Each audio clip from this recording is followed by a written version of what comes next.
Hi hello నమస్తే welcome to voice of Vivek.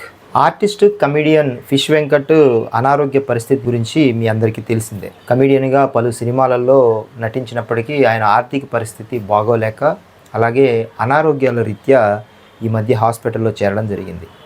ముందు నుంచి తనకు చాలా రకాలైన అనారోగ్య సమస్యలు ఉన్నాయని, వాటికి చాలా వరకు ఇప్పటికే డబ్బు ఖర్చు పెట్టానని, తనను ఎవరైనా ఆదుకోవాలని గతంలో ఒక ఇంటర్వ్యూలో కూడా చెప్పడం జరిగింది.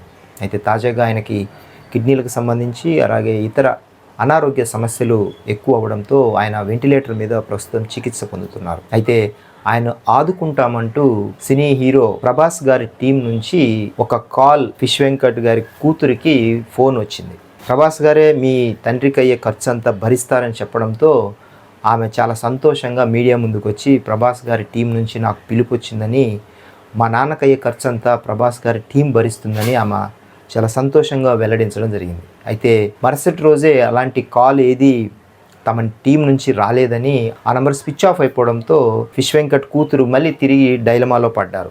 మరి ఎవరు ఫోన్ చేశారో, ఎవరు ఆ హామీ ఇచ్చారో తెలియదు, కానీ బాధితులు కష్టాల్లో కన్నీళ్ళలో ఉన్నప్పుడు అలాంటి ఫేక్ కాల్స్ కానీ అలాంటి హామీ ఇవ్వడం కానీ ఎలా చేస్తారో, ఎందుకు చేస్తారో అర్థం కాదు. తాజాగా ఈ ఘటన తెలిసినప్పుడు తెలంగాణ ప్రభుత్వం స్పందించి మంత్రి శ్రీహరి స్వయంగా ఫిష్ వెంకట్ గారి అనారోగ్య పరిస్థితి గురించి ఆయన స్వయంగా పరామర్శించి కుటుంబ సభ్యుల్ని ఓదార్చి ₹1,00,000 ఆర్థిక సహాయం అందచేసి ఆయన వైద్యానికి అయ్యే ఖర్చంతటిని ప్రభుత్వం భరిస్తుందని మీడియా సాక్షిగా చెప్పడంతో ప్రస్తుతం ఆ కుటుంబం సంతోషంగా ఉంది.